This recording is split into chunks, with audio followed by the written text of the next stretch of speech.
મિત્ર, બાઇબલ ઈશ્વરનું સત્ય અને જીવંત વચન છે. તેને પ્રાર્થના સાથે વાંચીએ, કાળજીપૂર્વક સમજીએ અને વિશ્વાસથી આધીન થઈએ. જ્યારે ઈશ્વર આપણી સાથે વચનથી વાત કરે છે, ત્યારે આપણા જીવનમાં પરિવર્તન આવે છે.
પ્રિય દર્શક મિત્રો, આશાવાન સ્ત્રીઓના એક નવા એપિસોડમાં આપ સર્વનું સ્વાગત છે. આ કાર્યક્રમ મારફતે દર અઠવાડિયે આપને મળતા અમને ખૂબ આનંદ થાય છે. આપ પણ નિયમિત રીતે અમારા આ પ્રસારણને નિહાળો છો અને આપના સુંદર પ્રતિભાવો દ્વારા અમને પ્રોત્સાહન પૂરું પાડો છો, તે બદલ ખૂબ જ આભાર. નમસ્કાર મિત્રો, આજે ફરી એકવાર એક નવા વિષય સાથે અમે અહીં ઉપસ્થિત થયા છીએ. આજથી આપણે એક નવી શ્રેણીની શરૂઆત કરવાના છીએ. તે છે ઈશ્વરના અવાજને સાંભળવો. આજે આપણે શીખીશું કે ઈશ્વરના વચન મારફતે ઈશ્વરના અવાજને કેવી રીતે સાંભળી શકાય. જ્યારે આજે સવારે હું ઉઠી ત્યારે એક વિચિત્ર અવાજ મને સંભળાયો. તે અવાજ તો મારા ફોનની અંદરથી આવતો હતો. જ્યારે મેં તેને સરખો કરવાનો પ્રયત્ન કર્યો તો જુદા જુદા અવાજ તેમાંથી નીકળવા લાગ્યા. તે પછી તમે શું કર્યું? શું તમે તમારા ફોનને બંધ કરી દીધો? ના, થોડી વાર મેં પ્રયત્ન કર્યો. આખરે મારો ફોન સામાન્ય બની ગયો અને તેમાંથી આવતો વિચિત્ર અવાજ બંધ થઈ ગયો. મને લાગે છે કે દિવસની શરૂઆત તમારા માટે ઘોંઘાટવાળી બની ગઈ હશે. સાચી વાત ને? સાચી વાત. મને લાગે છે કે આપણું જીવન પણ સતત ઘોંઘાટથી ભરેલું છે. દરેક જગ્યાએ વિવિધ પ્રકારના અવાજો આપણને સાંભળવા મળે છે. ફોનમાંથી આવતો અવાજ અને માણસોના અવાજ પણ. સવારે આપણે ઉઠીએ ત્યારથી જ આપણે કંઈક ને કંઈક સાંભળીએ છીએ. હા, વિવિધ પ્રકારના અવાજો આખો દિવસ આપણી આસપાસ હોય છે. કેટલીક વાર રાતના સમયે પણ આપણને અમુક અવાજ સંભળાય છે. જ્યારે આપણી આસપાસ વિવિધ પ્રકારના અવાજો હોય ત્યારે કોઈ જરૂરી બાબત તરફ ધ્યાન આપવું પણ મુશ્કેલ બની જાય છે. આ દિવસોમાં સાંભળવું તે બાબત વિશેષ ધ્યાન અને પ્રયત્ન માંગી લે છે. આપણે એવા સમયમાં જીવી રહ્યા છીએ જ્યારે પોતાના માટે થોડો શાંત સમય કાઢવો આવશ્યક છે. તમારી વાત સાચી છે, પણ રસપ્રદ બાબત એ છે કે પવિત્ર બાઇબલ પણ ઈશ્વરને જોવા કરતાં ઈશ્વરનું સાંભળવા વિશે વધારે વાત કરે છે. બાઇબલમાં વારંવાર લખવામાં આવ્યું છે કે ઈશ્વરનું વચન મારી પાસે આવ્યું, ઓ ઇસ્રાએલ સાંભળ, વગેરે વગેરે. આમ ઈશ્વર પોતાના અવાજ મારફતે અને તેમના વચન બાઇબલ મારફતે પોતાને પ્રગટ કરે છે. મિત્રો, આ જ બાબત આપણને પડકાર આપે છે. આપણે કોઈ આકૃતિ સાથે આરામની લાગણી અનુભવી શકતા નથી. આપણે એટલા બધા ઘોંઘાટમાં જીવી રહ્યા છીએ કે વાસ્તવમાં સાંભળવું આપણા માટે અઘરું બની ગયું છે. હા, અને આજના સમયમાં અવરોધ સામાન્ય બની ગયો છે. શાંત વાતાવરણ આપણને વિચિત્ર લાગે છે, પણ જો ઇતિહાસ તરફ દ્રષ્ટિ કરીએ તો ઈશ્વરના લોકોએ સાંભળવાની આદત વિકસાવી હતી. તેઓ ચોક્કસ સમયે શાંત બેસીને ઈશ્વરનું વચન વાંચતા અને તેના તરફ ધ્યાન આપતા હતા. તમારી આ વાત પરથી મને એક વાત યાદ આવી ગઈ. એક વખત એક નાનો છોકરો તેના માતા પિતા સાથે પ્રભુ મંદિરમાં બેઠો હતો. ભજન સેવાના સમય દરમિયાન તેણે અચાનક પોતાનો હાથ ઊંચો કર્યો અને ઉપદેશકને પૂછવા લાગ્યો કે ઈશ્વરનો અવાજ કેવો હોય. સાચે જ આ તો બહુ રસપ્રદ પ્રશ્ન છે. તે સાંભળીને સભાજનોને પણ આશ્ચર્ય થયું હશે. હા, બધા સભાજનો તેના જવાબની રાહ જોતા હતા. પેલા ઉપદેશકે બહુ સુંદર રીતે જવાબ આપતા કહ્યું, ઈશ્વરનો અવાજ તો તારા માતા પિતાના અવાજ જેવો છે. જ્યારે રાત્રે તને બીક લાગે અથવા ખરાબ સ્વપ્ન આવે ત્યારે તેઓ તારી બાજુમાં બેસીને તને કહે કે ચિંતા ના કરીશ, હું અહીં જ છું. તે જ ઈશ્વરનો અવાજ છે. બહુ જ સરસ જવાબ.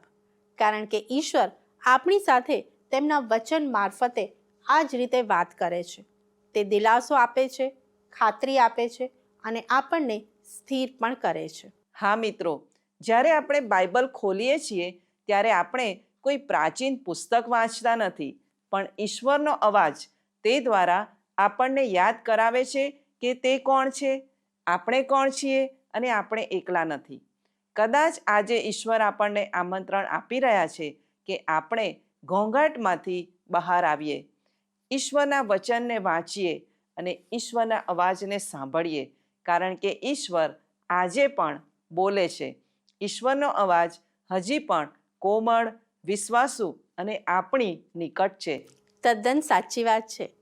જ્યારે આપણે ઈશ્વરનો અવાજ સાંભળવા વિશે વાત કરી રહ્યા છીએ ત્યારે બાઇબલમાં તેના કેટલાક અદ્ભુત ઉદાહરણો આપવામાં આવ્યા છે.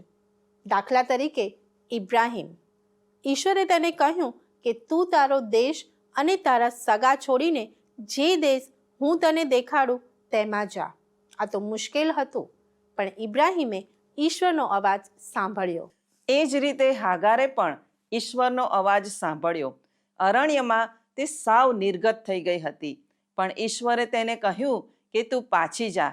તેના દીકરા ઇસ્માએલથી પણ એક મોટી કોમ ઉત્પન્ન કરશે અને હાગાર ઈશ્વરને આધીન થઈ. મૂસાએ પણ બળતા ઝાડવા મધ્યે ઈશ્વરનો અવાજ સાંભળ્યો કે ઈશ્વરે તેને નામ દઈને બોલાવ્યો. સામાન્ય જમીન ઈશ્વરના અવાજથી પવિત્ર બની ગઈ. એલિયાની વાત કરીએ તો ઈશ્વર વંટોળિયામાં, ધરતીકંપમાં કે અગ્નિમાં નહોતા, પણ શાંત કોમળ અવાજમાં ઈશ્વરે એલિયા સાથે વાત કરી. મિત્રો, બાળ સમુએલની વાત પણ મને બહુ ગમે છે. જ્યારે પણ હું તે વાંચું છું ત્યારે મને નવાઈ લાગે છે. ઈશ્વરે રાત્રે તેને બોલાવ્યો. ઈશ્વરની સાથે સમુએલનો સંબંધ મજબૂત હતો, જેમ દાઉદ અને ઈશ્વરનો હતો તેમજ. જો સંબંધની વાત કરીએ તો દરેક સંબંધમાં બોલવું અને સાંભળવું બંને જોડાયેલા છે. આપણે વાત કરીએ છીએ, પણ જ્યારે આપણે થોભીએ ત્યારે બીજી વ્યક્તિ આપણને પ્રતિભાવ આપે છે. ઈશ્વરની સાથે પણ એવું જ છે. પણ તે માટે તૈયારી જરૂરી છે. જ્યારે આપણે થોભીએ છીએ, પ્રાર્થના કરીએ છીએ અને ઈશ્વરનો અવાજ સાંભળવા પોતાના હૃદયને તૈયાર કરીએ છીએ, ત્યારે આપણે ઈશ્વરના અવાજ પ્રત્યે વધારે જાગૃત બનીએ છીએ. આપણું જીવન નિર્ણયોથી ભરપૂર છે. અગત્યના નિર્ણયો અને સામાન્ય નિર્ણયો, અણધાર્યા નિર્ણયો અને રોજિંદા નિર્ણયો વગેરે. તે માટે સલાહ આપનારાની પણ ખોટ નથી. સલાહ માટે પુસ્તકો, ટીવી, સહકાર્યકરો, સોશિયલ મીડિયા બધાની પાસે જુદા જુદા અભિપ્રાયો છે. પણ જ્યારે આપણે એક કરતાં વધારે અવાજ સાંભળીએ છીએ ત્યારે આપણે ગૂંચવાઈ જઈએ છીએ અને આશ્ચર્ય પામીએ છીએ કે શું આપણે ખરેખર ઈશ્વરનો અવાજ સાંભળી રહ્યા છીએ જેની આપણને જરૂર છે. મિત્રો, આપણા માટે શુભ સંદેશ એ છે કે ઈશ્વર દરરોજ તેમના બાળકોની સાથે વાત કરે છે. આપણને એવો લાવો મળ્યો છે કે આપણે ઈશ્વરનો અવાજ ઓળખતા શીખીએ. સાચી વાત છે. આપણે ફક્ત આપણા ડાપણ ઉપર આધાર રાખીને જીવનમાં આગળ વધવાનું નથી. આપણે ઈશ્વરના અવાજને સ્પષ્ટ રીતે અને નિરંતર સાંભળી શકીએ છીએ. જ્યારે આપણે તે પ્રમાણે કરીએ છીએ ત્યારે આપણે આત્મવિશ્વાસ સાથે આગળ વધી શકીએ છીએ, કારણ કે આપણે જાણીએ છીએ કે ઈશ્વરનો આત્મા આપણને દોરવણી આપે છે. આપણે દરરોજ ઈશ્વરનો અવાજ સાંભળીને એવી ખાતરી સાથે જીવી શકીએ છીએ કે તે આપણા જીવનને દોરી રહ્યા છે. વહાલા મિત્રો, આપણે દરેકે પોતાની જાતને આ પ્રશ્ન પૂછવો જોઈએ કે શા માટે ઈશ્વર મારી સાથે વાત કરતા નથી? આ બહુ સામાન્ય અને પ્રામાણિક પ્રશ્ન છે.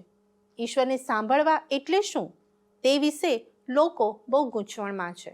ઈશ્વરના અવાજ વિશે લોકો એવી અપેક્ષા રાખે છે કે મોટો પ્રકાશ દેખાય અને તેમાંથી એક ભારે અવાજ આવે અથવા નાટકીય રીતે કંઈક થાય જેથી કોઈ શંકા ના રહે.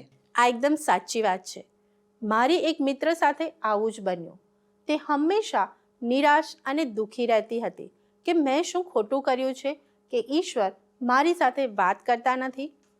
કારણ કે તેણે કદી ઈશ્વરનો અવાજ સાંભળ્યો નહોતો કે કોઈ એવા ચિહ્નો પણ જોયા નહોતા.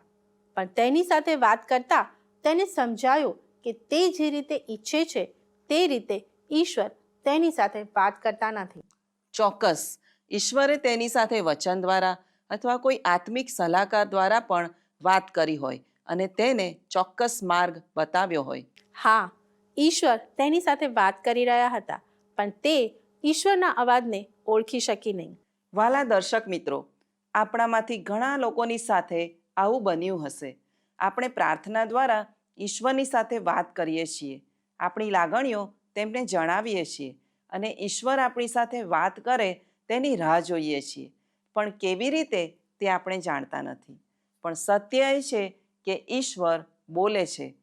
આપણે ધારીએ એવા સ્પષ્ટ કે મોટા અવાજમાં નહીં, પણ જો આપણે સાંભળવા માગીએ તો કેટલીક વાર તે વ્યક્તિગત રીતે, કોમળ સાદે અથવા અર્થપૂર્ણ રીતે બોલે છે. હિબ્રુ 4:12 લખ્યું છે, કેમ કે દેવનો શબ્દ જીવંત, સમર્થ તથા બેધારી તરવાર કરતાં પણ વિશેષ તીક્ષ્ણ છે. તે જીવ તથા આત્માને અને સાંધા તથા મજ્જાને જુદા પાડે એટલે સુધી વીંધનારો છે અને હૃદયના વિચારોને તથા ભાવનાઓને પારખનાર છે. હા મિત્રો, ઈશ્વરનો શબ્દ તો કોઈ પુસ્તક નહીં પણ જીવંત શબ્દ છે.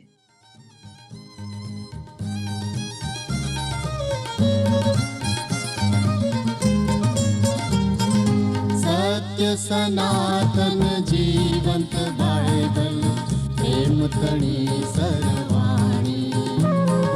સત્ય સનાતન જીવંત બાઇબલ પ્રેમ તણી સરવાણી.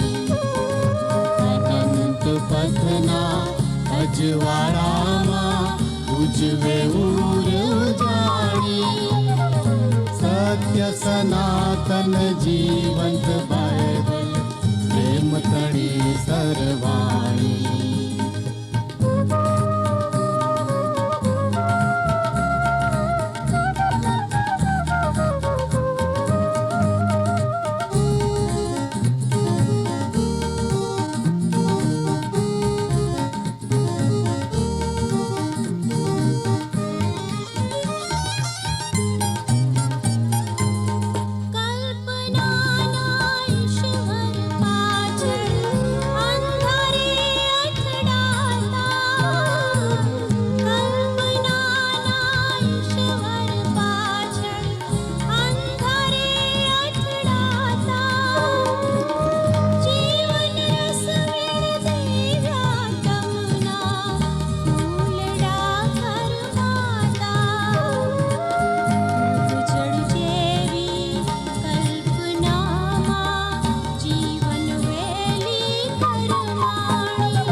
સનાતન જીવંત બાઇબલ પ્રેમ તણી સરવાણી.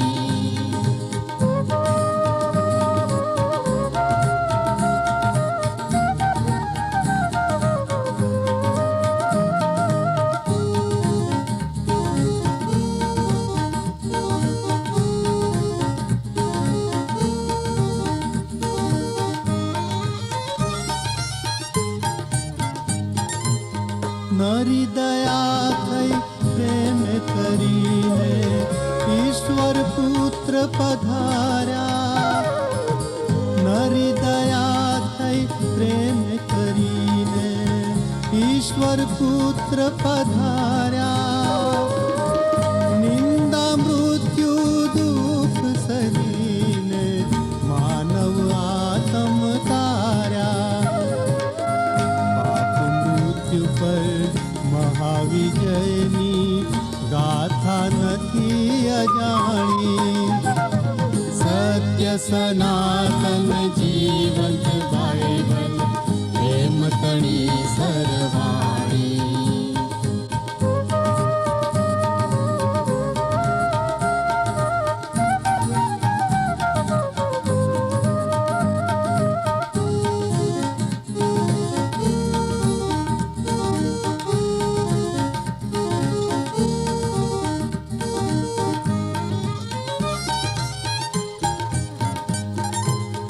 જાગો જાગો માનવ જાગો, કલ્પના છોડો. જાગો જાગો માનવ જાગો, કલ્પના છોડો. બાઇબલ વાંચી પ્રકાશ પામી જૂઠા બંધન તોડો. મસ્ત બનીને ઝૂમે શોભન કહેતા પ્રેમ કહાણી. સત્ય સનાતન જીવંત બાઇબલ પ્રેમ તણી સરવાણી. સત્ય સનાતન જીવંત બાઇબલ પ્રેમ તણી સરવાણી. અનંત પથના અજવાળામાં ઉજવે ઉજાણી. સત્ય સનાતન જીવંત બાઇબલ પ્રેમ તણી સરવાણી. પ્રિય દર્શક મિત્રો, આપ નિહાળી રહ્યા છો કાર્યક્રમ આશાવાન સ્ત્રીઓ. આજે આપણે ઈશ્વરનો અવાજ સાંભળવા વિશે વાર્તાલાપ કરી રહ્યા છીએ. ઈશ્વર તેમના વચન મારફતે આપણા વિચારોમાં, વાર્તાલાપમાં અને દરેક સંજોગોમાં બોલે છે. તેને માટે ચાવીરૂપ બાબત ઈશ્વરની સાથે વ્યક્તિગત સંબંધ હોવો તે છે. ઈશ્વરનો અવાજ સાંભળવા માટેનો સૌથી શ્રેષ્ઠ રસ્તો ઈસુની સાથે નિકટતાથી ચાલવું તે છે. જેઓ ઈસુ સાથે અંગત સંબંધ ધરાવે છે તેઓની સાથે ઈશ્વર હંમેશા પવિત્ર આત્માની મારફતે વાત કરે છે. ઈશ્વર વિવિધ રીતે બોલે છે. સાચી વાત છે? હા, વચન દ્વારા, પ્રાર્થના દ્વારા, આપણા હૃદયના વિચારો દ્વારા અને જુદા જુદા સંજોગો દ્વારા ઈશ્વર આપણી સાથે વાત કરે છે. તે જ રીતે મંડળીના વિશ્વાસીઓના સલાહ સૂચન દ્વારા પણ ઈશ્વર બોલે છે. જો હું મારા અનુભવની વાત કરું અને પ્રામાણિકતાથી કહું તો જ્યારે હું ઈશ્વરને આધીન રહું અને જ્યારે મને દિલાસાની જરૂર હોય ત્યારે ઈશ્વર બહુ સ્પષ્ટ રીતે મારી સાથે વાત કરે છે. સાચી વાત છે. જ્યારે હું મારી વાત કરું તો જ્યારે હું ઈશ્વરનું સાંભળવા શાંત રહું છું ત્યારે પણ ઈશ્વર મારી સાથે વાત કરે છે. હાલના સમયમાં ઈશ્વરનો અવાજ સાંભળવો તે તો રેડિયો કે ટીવીની સ્વિચ ચાલુ કરવા જેવી વાત નથી. વિવિધ મીડિયા જુદી જુદી રીતે આપણું ધ્યાન ખેંચવાનો પ્રયત્ન કરે છે.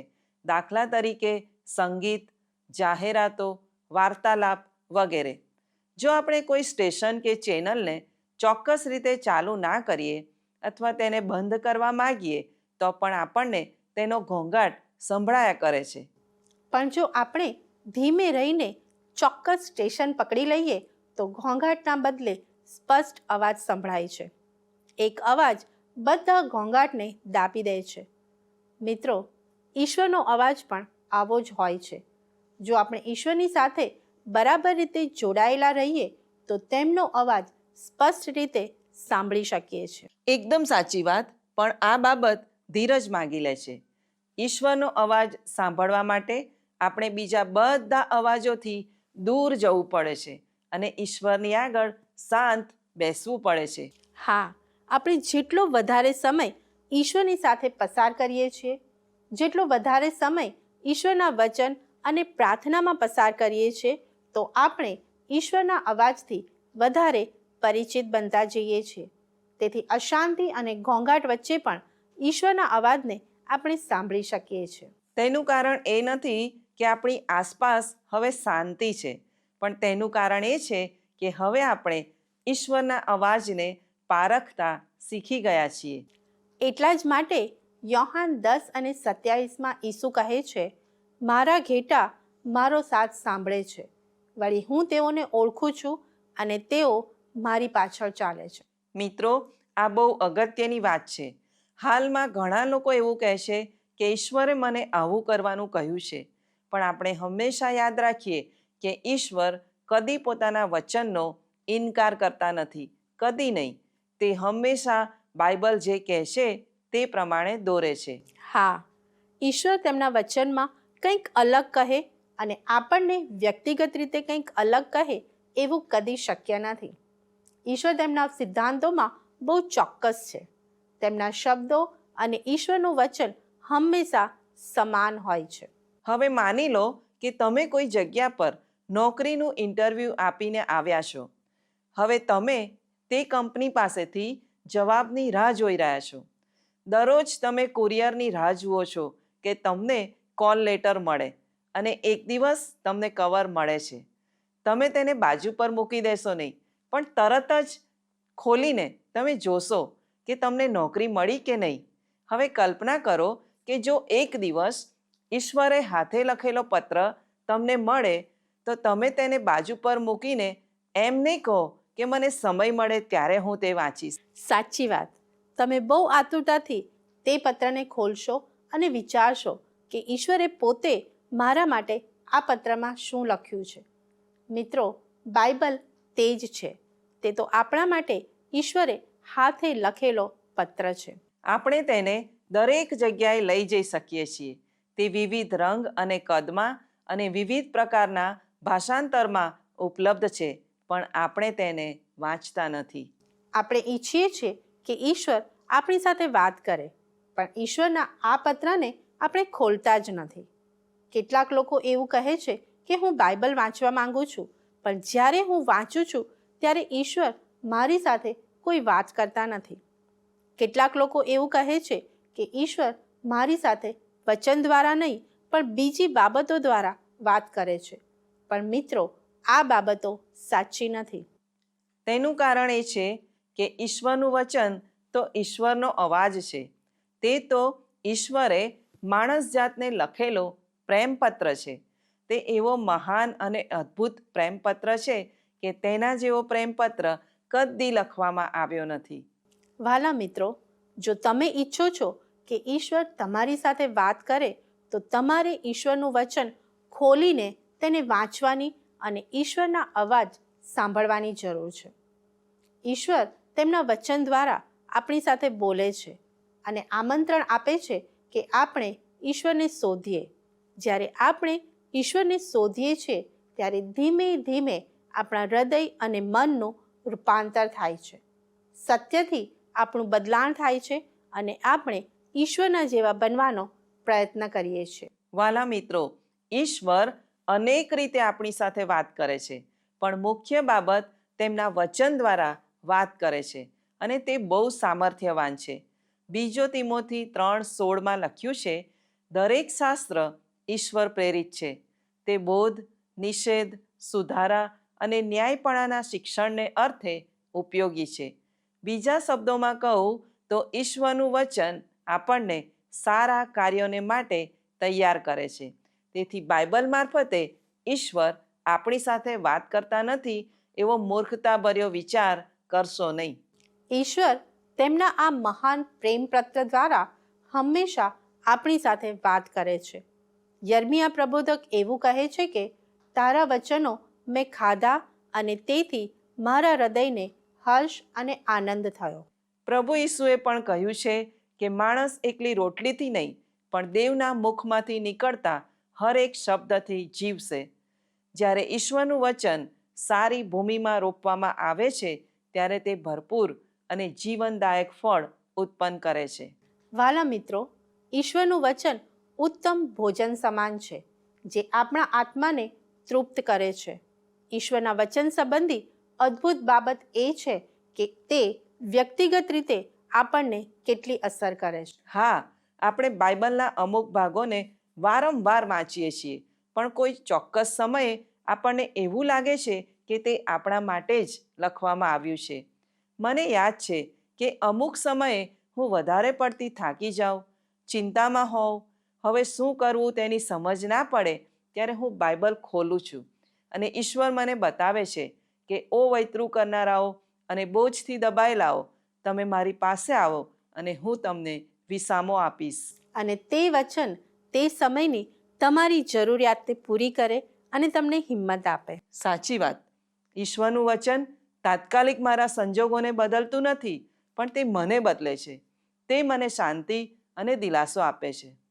મારી બહેનો, ઈશ્વરનું વચન આ રીતે આપણી જરૂરિયાતના સમયે કાર્ય કરે છે. તે દુઃખમાં દિલાસો આપે છે, મૂંઝવણમાં દોરવણી આપે છે અને આપણા જીવનને સુધારે છે. તે સાથે બીકના સમયમાં આપણને હિંમત પણ આપે છે. જ્યારે કોઈ બાબતમાં નિર્ણય લેવા માટે હું સંઘર્ષ કરતી હોઉં, ત્યારે ઈશ્વરનું વચન મને સ્પષ્ટપણે દોરવણી આપે છે. વચન નવું નથી, પણ ઈશ્વર ચોક્કસ સમયે તેનો ઉપયોગ કરે છે.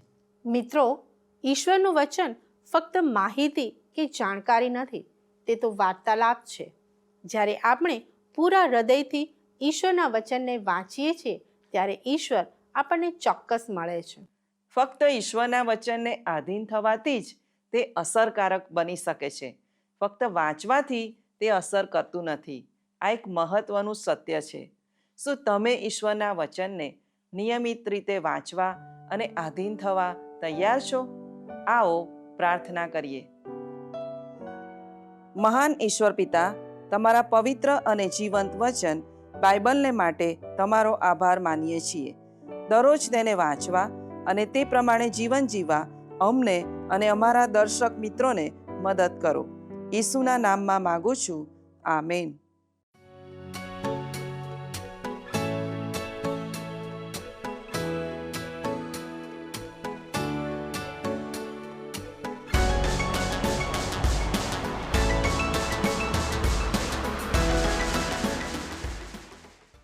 પ્રિય બહેનો, આ છે કાર્યક્રમ આશાવાન સ્ત્રીઓ. જો આપણે દિન પ્રતિદિન ઈશ્વરના અધિકાર હેઠળ જીવવાનું પસંદ કરીએ છીએ, તો ઈશ્વરના વચનનું પરાક્રમ જોઈ શકીએ છીએ. જ્યારે પણ તમે તમારું બાઇબલ વાંચો છો, ત્યારે પવિત્ર આત્માની દોરવણી માંગો. અગત્યના શબ્દો અને વચન નીચે લીટી દોરો અને તેને વારંવાર વાંચો. તેના પર ચિંતન કરો. હા, ઈશ્વરના વચનને તમારી સાથે વાત કરવા દો. તે તમને ઉત્તેજન આપશે, તમારા વિચારો, લાગણીઓ અને ધારણાઓને આકાર આપશે. ઈશ્વરને પૂછો કે આજે તમે મારી પાસે શું કરાવવા માંગો છો, અને ઈશ્વરને સંપૂર્ણ રીતે આધીન થાવ. ફક્ત ઈશ્વરનું વચન સાંભળનાર નહીં, પણ તેને પાળનાર બનો. મિત્રો, મને આશા છે કે અમારા આજના પ્રસારણથી આપને ઉત્તેજન મળ્યું હશે. આપના પ્રતિભાવો જાણવાનું અમને ગમશે. તે માટે અમારો સંપર્ક નંબર છે 94 29 37 55 12 9429375512. આ નંબર ઉપર આપ અમને SMS અથવા વોટ્સએપ પણ કરી શકો છો. ઈશ્વર આપને આશીષ આપે. ધન્યવાદ. શું તમને આ કાર્યક્રમ ગમ્યો? અત્યારે જ અમને મિસ કોલ કરો.